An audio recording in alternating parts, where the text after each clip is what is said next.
Em todo o país, a pandemia trouxe compras sem licitação e suspeitas de desvio de dinheiro por parte de governos estaduais e prefeituras. Especialistas em gestão pública afirmam que os órgãos de controle falharam. O estado de emergência era para salvar vidas, mas em muitos casos pode ter sido usado para desviar dinheiro público. No início da pandemia, a Prefeitura de Niterói, na região metropolitana do Rio, alugou por um ano esse hospital particular que estava desativado. O valor, 58 milhões de reais. O contrato despertou a atenção do Ministério Público, porque o imóvel está à venda por 45 milhões, 13 a menos. Os promotores investigaram. A Prefeitura disse que vai renovar o contrato, que vence no mês que vem. Por todo o país, as denúncias se multiplicam. Em Mato Grosso, o prefeito da cidade de Rondonópolis, José Carlos do Pátio, comprou respiradores falsos por 4 milhões de reais. Uma ação civil pública já pediu o bloqueio de bens dos investigados. No Pará, o governo de Hélder Barbalho pagou 126 mil reais por respirador. O inquérito está em andamento na Procuradoria-Geral da República. No Sul, a compra de 200 respiradores por 33 milhões de reais levou ao afastamento do governador de Santa Catarina, Carlos Moisés. 19 milhões de reais foram bloqueados nas contas da empresa fantasma que teria recebido o dinheiro.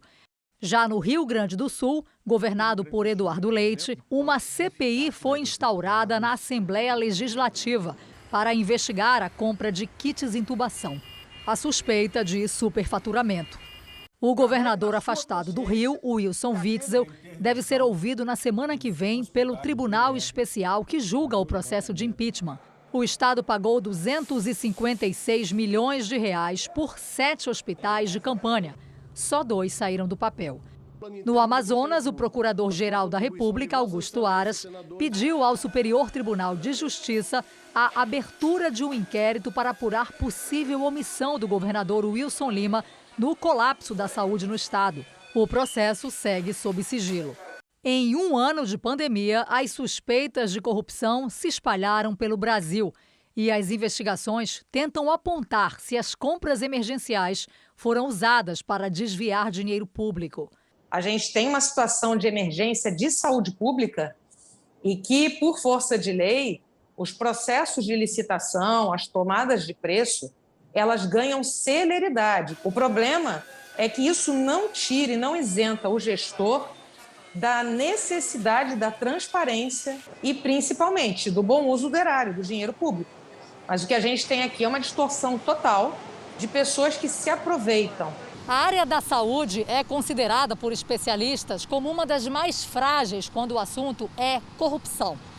Com a liberdade de comprar sem licitação durante a pandemia, alguns gestores públicos viram um caminho livre para superfaturar desde a aquisição de medicamentos até a construção de grandes obras.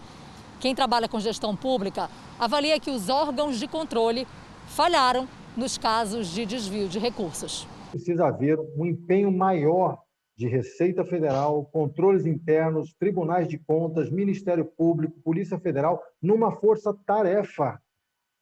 Porque pessoas, infelizmente, mataram outras pessoas por corrupção. Eu sou provação disso. Essas fraudes prejudicaram diretamente a vida do nosso entrevistado. Há pouco tempo, ele perdeu a mãe aos 67 anos, vítima de Covid por deficiência no tratamento da rede pública.